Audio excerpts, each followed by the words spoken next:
안녕하십니까. 공병호입니다. 삼성전자의 주식을 갖고 있는 그런 시장의 많은 투자자들은 이번에 삼성전자 반도체 부분에 인사가 어떤 식으로 나올 것인가, 이런 부분에 깊은 아마 관심을 갖고 있었을 것입니다.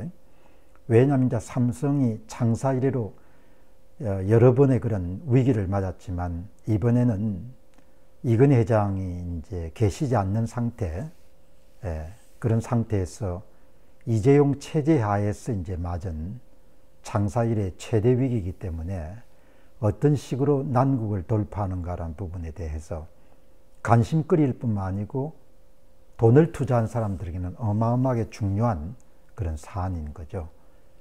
이제 첫째 날이 통과하고, 그 다음에 11월 28일이 이제 어제죠. 이제 어제가 인사 내용이 이제 발표된 지 이틀째 되는 날입니다. 그러니까 비교적 시장 반응을 다른 변수를 다 제외하고 투자자들이 삼성전자 문제를 어떻게 보고 있는지, 그것을 이제 가늠할 수 있는 그런 좋은 기회였는데, 전일 비해 가지고 마이너스 1.42%가 이제 빠진 거죠. 주가는 공교롭게도 55,500원 이제 선에서 머무게 된 겁니다. 되게 이제 이틀 정도 되니까 뭐 언론이나 이런 부분에 업계 관계자들, 그리고 이제 전문가들 이야기를 인용해서 이번 삼성 반도체 부분의 인사, 고위직 인사를 어떻게 보는가에 대한 그런 많은 논평들이 나오는 겁니다. 시장 기대감은 상당히 높았지만 그 기대와 달리 그냥 구간이 명간이다, 그런 식으로 이제 인사가 이루어졌다, 이런 총평들이 이제 좀 많은 편입니다. 삼성전자에 돈을 투자했거나 삼성전자의 앞날에 대해서 굉장히 걱정을 많이 하는 사람들은 과감한 인적 쇄신을 통해 가지고 좀 삼성이 일어섰으면 좋겠다, 그런 기대감을 가졌는데, 사실 그 기대감에 크게 이제 만족하지 못하는 그런 수준의 인사가 이루어졌다, 이렇게 볼 수 있는 거죠. 물론 특정 기업의 인사 문제를 두고 세상 사람들의 그런 다 기대나 소망을 다 만족시킬 수는 없는 것이죠. 인사권자가 인사권을 행사할 때는 그 나름의 합당한 이유나 또 충분한 고민이 있었을 것으로 우리가 예상하기 때문입니다. 그러나 이제 삼성처럼 그렇게 큰 기업, 뭐 항공모함 같이 이렇게 큰 기업들 같은 경우에는 뭐 결국 사람들이 모인 그런 조직이자 단체이기 때문에 이제 결국 권력 관계가 형성되지 않습니까? 권력 관계가 형성이 되고, 성과 여부에 관계없이 권력을 가진 사람들 중심으로 이제 인사가 이루어질 그런 가능성이 높은 거죠. 그러니까 인사권을 행사하는데 가장 영향력을 행사할 수 있는 사람은 일단 1번은 이재용 회장일 것이고, 이재용 회장 그 옆에 측근들이 또 큰 역할을 안 하겠습니까? 그러니까 이재용 회장 바로 지근거리에 있는 소수의 권력을 가진 사람들이 이번 인사에 굉장히 큰 영향력을 발휘한 것 같다. 그게 이제 제가 볼 때, 그 인사안을 보고 내부를 속속들이 알 수 없지만, 그러니까 뭐 외부에서 볼 때 서초동 뭐 이런 사람들, 그런 사람들이 영향을 많이 행사한 그런 인사안 같고, 그 다음에 이제 이재용 회장이 이제 이건희 회장이 타계하고 난 다음에 경영권을 승계했지만, 사실상 이제 법적인 송사 때문에 굉장히 많은 고초를 겪었지 않습니까? 감옥살이도 하고. 그 이재용 회장이 현재 삼성전자 문제를 속속들이 파악하고 있는가, 뭐 그러니까 누가 어떤 강점을 갖고 있고 단점을 갖고 있고, 그리고 누구를 이런 상황에서 전진 배치해야 되고, 이런 부분에 대해서 해박한 그런 현장 지식을 갖고 있는가라는 부분에 대해서 갖고 있지 않다, 이렇게 제가 확언은 할 수가 없죠. 그러나 이번 인사안을 보고 제가 느끼는 그런 느낌은, 이 이재용 회장이 경영권을 인수한 지가 상당한 시간이 흘렀지만 현장을 속속들이 알고 인사권을 행사하는가, 그런 부분에 대한 이제 의문문이 일단 떠오르는 것이 사실이거든요. 예.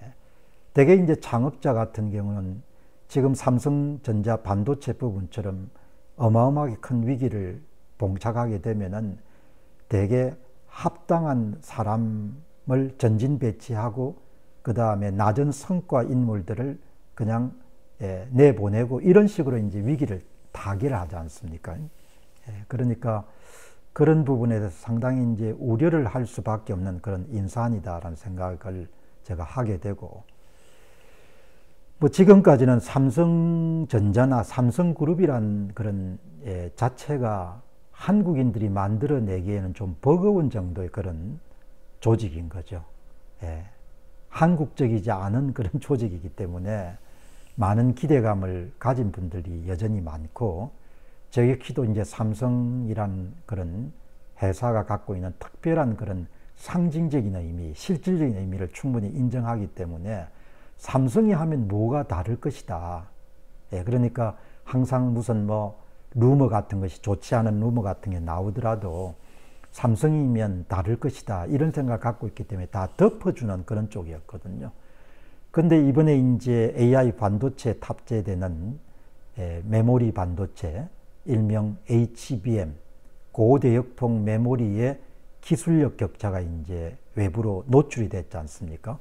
기술력 격차가 노출되면서 동시에 삼성전자 반도체 부분의 주력 제품인 D램의 기술력 격차까지 다 세상에 이제 까발려진 상태지 않습니까?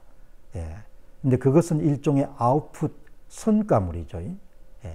단순한 기술력 격차 문제가 아니고, 그런 기술력 격차가 만들어지게 된 인풋, 조직 내부 문제가 상당히 문제가 많구나.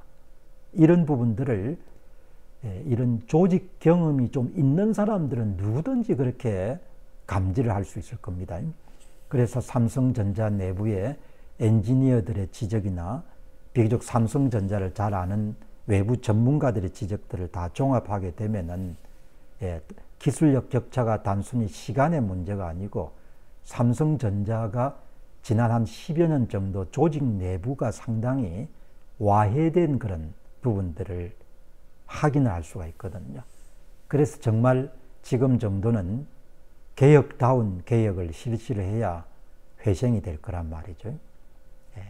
그 이제 시오노나나미가 로마인 이야기에서 로마의 그 소위 제국의 흥망성쇠를 오랜 시간 동안 그렇게 탐구하고 난 다음에 그런 이야기를 하지 않습니까? 조직의 지도자는 조직이 순항할 때 조직을 방향키를 잘 잡아야 된다 이야기죠. 근데 그게 일단 하강 국면을 들어서게 되면은 그 방향키를 제대로 돌리기가 쉽지 않다, 그런 이야기를 하지 않습니까? 그러니까 이제 그런 점에서 보게 되면 우려를 하게 되는 거죠. 삼성전자는 여러 경쟁 테크 기업에 비해서 배당률이 좀 많습니다. 2% 되고, 그렇기 때문에 뭐 배당주로서는 매력이 있는데, 누군가 저에게 10년 이상 보유할 수 있는 장기 투자로서 삼성전자를 어떻게 보느냐 이렇게 물으면은 저는 솔직하게 그렇게 장기 투자를 할 수 있는 그런 주식은 아닌 것 같다, 이렇게 말씀을 드리고 싶거든요. 현재 뭐 상당히 주가가 저평가되었기 때문에 앞으로 이 주식 가격이 반등하고 이럴 가능성을 보고 단기 투자하는 것은 별 문제는 없겠습니다만은, 뭐 장기 투자처로서의 삼성전자의 매력은 너무나 불확실한 점이 많기 때문에 세상은 넓고 투자할 만한 그런 기업들은 많지 않습니까? 그래서 이번 삼성전자 반도체 부분의 인사를 보면서 이게 구조적인 문제를 해결하기가 불가능하다, 이런 이야기는 제가 사용하고 싶지는 않고 고심해서 내놓은 그런 인사겠지만 문제가 말끔하게 해결되기가 쉽지 않겠구나, 그런 생각을 하게 됩니다. 감사합니다.